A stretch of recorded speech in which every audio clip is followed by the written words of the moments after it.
Well, all of this sounds great, this Sangari Act of Science, and I've liked everything that I've had to say. The problem is that I'm going to have a problem with my board members because they're going to say, "Look, we already do great in science. Why do we need to spend any more money? Our kids do a score in the 90th percentile in the state's science test."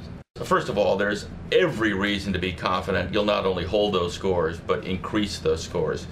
The program is rigorously aligned not only to existing state standards, but also is getting ahead of the curve and is aligned to the new Common Core standards, which are, as you know, are already not only under development, but out for comment, at least on the basic framework.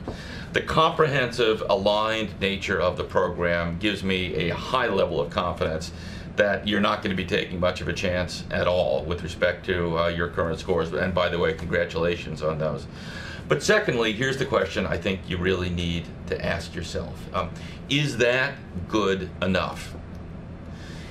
I think the honest answer to that is no, if the measure of good enough is not just a number on a page, but whether children are inspired to learn, whether they become lifelong learners, whether they not only get advanced or proficient on the test in the 3rd or 4th grade, but choose to go on and take AP Physics, AP Science, AP Biology, whatever form it may take. Inspiration is a very hard thing to measure, but we do know that it's just not working with respect either here or anywhere else. Science goes from something that kids do naturally based on a almost innate inquisitiveness to something they do reluctantly and simply choose not to do, opt out of.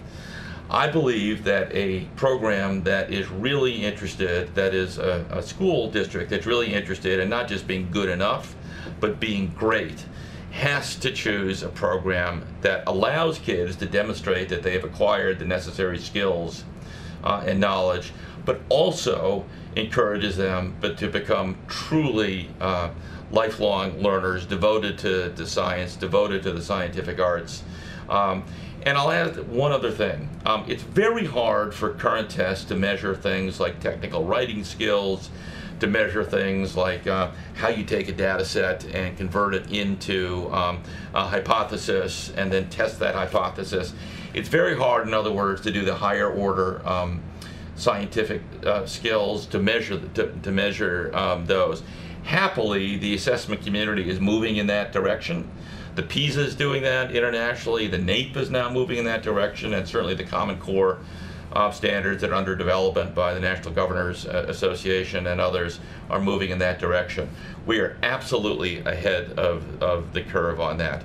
You're going to get good results, not only as standards are measured today, but as they are evolving.